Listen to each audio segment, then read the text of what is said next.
The small wooden church sat at the edge of Aroko village, its paint peeling, its roof patched with rusted zinc sheets that rattled whenever the wind blew. To many, it looked abandoned. To Pastor Matthew, it was sacred ground. Every morning before sunrise, Matthew knelt on the dusty floor of that church long before any member arrived. He swept, wiped benches, arranged hymn books, and prayed until his knees ached, not because anyone paid him, not because anyone noticed, but because he loved God. Matthew was a tall, lean man in his late 30s. His suits were old, the edges of the collars frayed, but always clean. His shoes had been repaired so many times that only the sole remained original.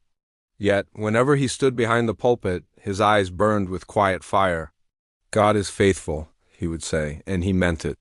His congregation numbered fewer than 30 people on a good Sunday.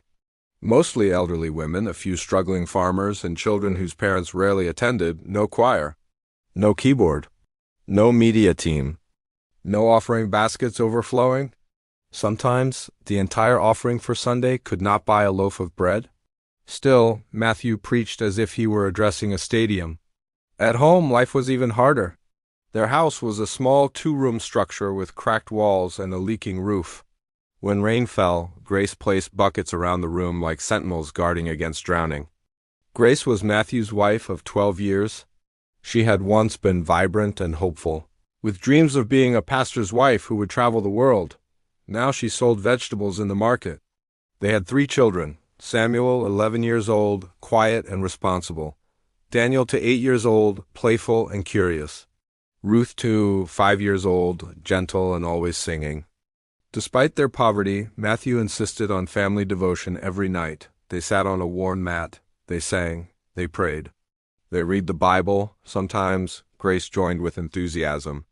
Other times she stared at the wall. One evening after devotion, Grace spoke. "Matthew, do you think God still remembers us?" Matthew looked at her, startled. "Why would you ask that?" Grace laughed bitterly. "We have served him for years. Look at us, look at our children. Samuel's school fees is overdue.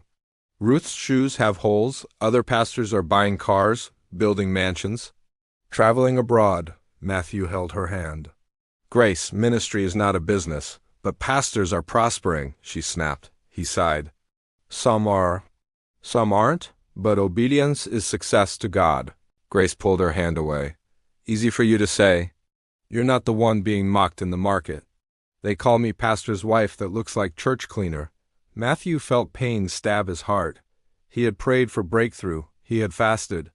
He had cried, yet heaven seemed silent. Still, he refused to compromise. Late that night, while Matthew slept, Grace lay awake. She remembered her friend Deborah. Deborah was married to Pastor Barnabas. Every time Deborah visited, she arrived in a new car, new wig, new handbag, perfume that filled the room. Deborah's church had thousands of members. International branches, television programs. Grace whispered into the darkness, "God, what are we doing wrong?" No answer came. The next Sunday, Matthew preached on perseverance. God sometimes hides his rewards to test our faith. Grace sat in the back, arms folded. Her eyes were no longer on the pulpit. They were on Deborah's latest Instagram photo, standing beside a brand new SUV, smiling. Something inside Grace cracked. That evening, she said quietly, "Matthew, I want you to visit Pastor Barnabas." Matthew looked up. "Why?" Grace leaned forward. "He knows something we don't. There must be a secret." Matthew shook his head. "There is no secret beyond Christ." Grace's voice hardened. "Then why are we suffering?" Silence filled the room. Outside, thunder rumbled, not the thunder of rain, but the thunder of a storm that had just been born.